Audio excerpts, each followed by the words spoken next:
यह एक काल्पनिक कहानी है जो दो बहनों की जिंदगी पर आधारित है। एक बहन बहुत अमीर घर की होती है और दूसरी एक मध्यम वर्गीय परिवार में होती है। इस कहानी के माध्यम से हम उन भावनाओं, रिश्तों और समाज के नजरिए को समझने की कोशिश करेंगे जो अमीरी और गरीबी के बीच की खाई को दर्शाते हैं। भूमिका: राधा और सुमन दो बहनें थीं, लेकिन उनका जीवन एक दूसरे से बिल्कुल अलग था। राधा एक अमीर घराने की बहू थी, जबकि सुमन की शादी एक सामान्य मध्यम वर्गीय परिवार में हुई थी। बचपन में दोनों साथ खेली थी, पढ़ी लिखी थी और एक दूसरे की सबसे अच्छी सहेलियां थी। लेकिन समय के साथ उनकी जिंदगी की दिशा बदल गई। इस बदलती दुनिया ने उनके रिश्ते और जीवन पर गहरा असर डाला। सुमन का साधारण जीवन: सुमन की शादी रघु से हुई थी, जो एक सरकारी नौकरी में था। उनका जीवन सरल था, वे अपनी जरूरतों के हिसाब से खर्च करते थे। सुमन को कभी-कभी कठिनाइयों का सामना करना पड़ता था, जैसे कि घर का काम, बच्चों की पढ़ाई और महीने के अंत में पैसों की तंगी। फिर भी सुमन संतुष्ट थी क्योंकि उसे पता था कि जीवन की असली खुशी छोटे-छोटे पलों में होती है। सुमन के पास एक छोटा सा घर था, जो उसकी मेहनत और प्यार से चलता था। सुमन के बच्चे सरकारी स्कूल में पढ़ते थे और उसका सपना था कि उसके बच्चे पढ़ लिख कर कुछ बड़ा करें। सुमन ने अपने जीवन को सरलता से जीने की आदत बना ली थी और वह छोटी-छोटी चीजों में भी खुशी खोज लेती थी।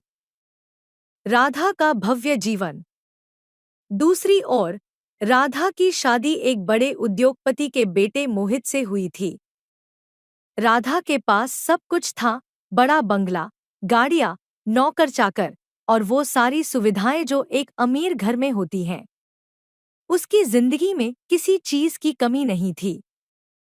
राधा को महंगे कपड़े पहनने का शौक था और हर बड़े ब्रांड की नई कलेक्शन उसके वार्डरोब का हिस्सा बन जाती थी।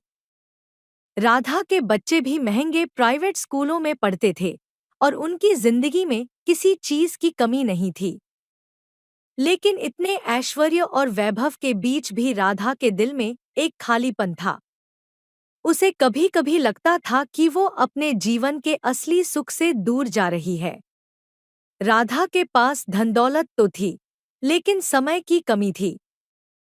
वह अपनी जिंदगी की उलझनों में फंसकर सच्ची खुशी नहीं पा सकी थी। बहनों का मिलना: एक दिन सुमन और राधा कई सालों बाद एक शादी में मिली। दोनों बहनों के चेहरे पर मुस्कान थी, लेकिन उनकी आंखों में अपने-अपने जीवन की कहानियां छिपी थी। राधा ने सुमन को देखा और सोचा, कितनी साधारण और खुशहाल दिखती है। उसके पास भले ही धन न हो, लेकिन उसकी आंखों में सुकून है। वहीं सुमन ने राधा को देखा और सोचा, कितनी खूबसूरत और शाही दिख रही है, लेकिन उसकी आंखों में एक अजीब सा खालीपन है। शादी के बाद राधा और सुमन ने एक साथ बैठकर अपने जीवन की बातें की। राधा ने कहा, सुमन, तुम्हारा जीवन कितना सरल और खुशहाल लगता है। तुम्हारे पास न नौकर चाकर हैं, न बड़ी गाड़ियां, फिर भी तुम कितनी संतुष्ट हो। सुमन ने मुस्कुराते हुए कहा, राधा, हमारी खुशियों का आधार हमारी सोच और हमारे अपने लोग होते हैं। पैसे से हर चीज खरीदी जा सकती है, लेकिन सच्ची खुशी नहीं। राधा ने गहरी सांस लेते हुए कहा, तुम सही कह रही हो सुमन। मेरे पास सब कुछ होते हुए भी मैं अंदर से खाली महसूस करती हूँ। मुझे लगता है कि मैं अपने परिवार और खुद के लिए समय नहीं निकाल पाती। जीवन के सबक: इस बातचीत ने राधा के दिल में एक नई सोच को जन्म दिया। उसे समझ में आया कि जिंदगी की असली खुशियां सिर्फ ऐश्वर्य और धन में नहीं होती। उसे अपने परिवार और खुद के लिए भी समय निकालने की जरूरत है। उसने तय किया कि वह अपने जीवन में बदलाव लाएगी और अपनी प्राथमिकताओं को पुनः निर्धारित करेगी।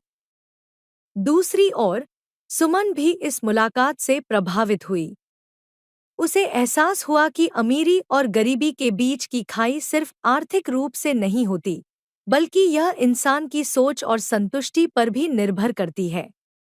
उसने भी यह ठाना कि वह जीवन की छोटी छोटी खुशियों का आनंद लेती रहेगी, चाहे परिस्थितियां कैसी भी हों। कहानी का अंत। समय बीतता गया, लेकिन उस दिन की बातें दोनों बहनों के दिलों में गहराई तक बस गईं। राधा ने अपने परिवार के साथ अधिक समय बिताना शुरू कर दिया और अपने जीवन को सरलता से जीने की कोशिश की। उसने अपनी पुरानी आदतों को बदलकर नए सिरे से जीवन जीने की कोशिश की। वहीं सुमन ने भी अपनी मेहनत और समर्पण से अपने परिवार के सपनों को पूरा करने की दिशा में कदम बढ़ाए। इस कहानी से हमें यह सीख मिलती है कि चाहे जीवन में कितनी भी धन दौलत हो, सच्ची खुशी और संतुष्टि तभी मिलती है जब हम अपने जीवन को सरलता से जीते हैं और अपने प्रियजनों के साथ समय बिताते हैं।